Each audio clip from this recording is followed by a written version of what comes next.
Good morning. It's 10:19 a.m. on January 20th, 2021.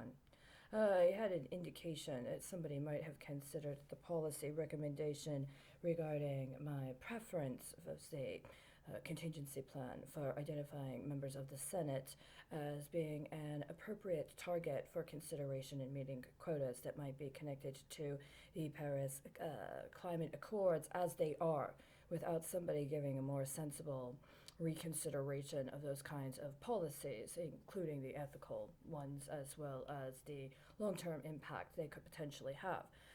Somebody seems to think it might be illegal to put members of the Senate on the spot like that. Let me remind you, in the early days of the United States, pistol dueling was legal. Members of the House, and including somebody who later became a executive in the government, were known to be pistol duelers. My understanding is that the law changed only after there was actually a wound that resulted from one of these pistol duels. Prior to that, for whatever reason, in the course of the pistol dueling, they did not actually wound anybody. But they would have pistol duels pretty frequently. And it was understood and known that if you got called out for pistol dueling and you engaged pistol dueling, there was a chance you might be hit and it might be a fatal shot. Nobody challenged the constitutionality of that at the time. There's a reason for that. So I'm just saying that if you're going to try to consider the concept of exposure to harm for members of public office, then you also need to consider the harm to the people they're representing when you refuse to challenge them for their abuses of the sovereign immunity protections that they're afforded, and also to understand that the history of this country also involved in understanding that as a representative, there is a certain kind of honor that you are supposed to preserve for yourself and for your people. Well, we're on the topic, presumably, as this situation is going on with the ceremony in Washington, D.C., there's supposed to be several executive orders that are being implemented on the first day. I've only looked for the first three, and let me say this the revocation of the executive order concerning ethics commitments had intended in it a 2 year preclusion on lobbying. There have already been examples of violations, selective violations of that executive order that happened under the watch of Donald Trump that thus far have not been challenged by any Democrat for their implications. As a matter of fact, while they were happening and while those Democrats were allowed to be availed of the advantages for their political campaigning in the last season, as well as in 2018, mind you, nobody challenged what the actual implications were.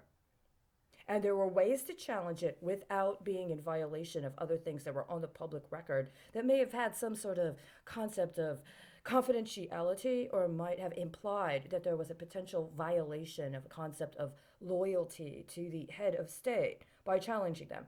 The evidence is in what the actual legislative body did during the entire Trump administration.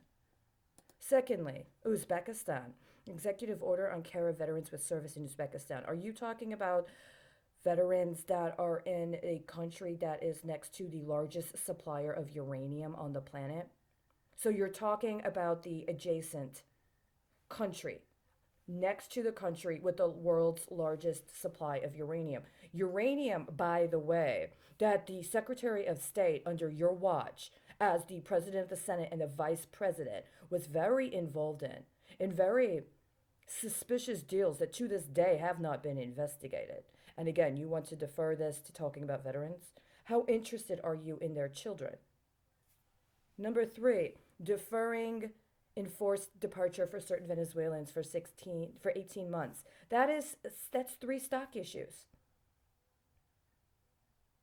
Today is the 20th. What do you intend to do on July 20th?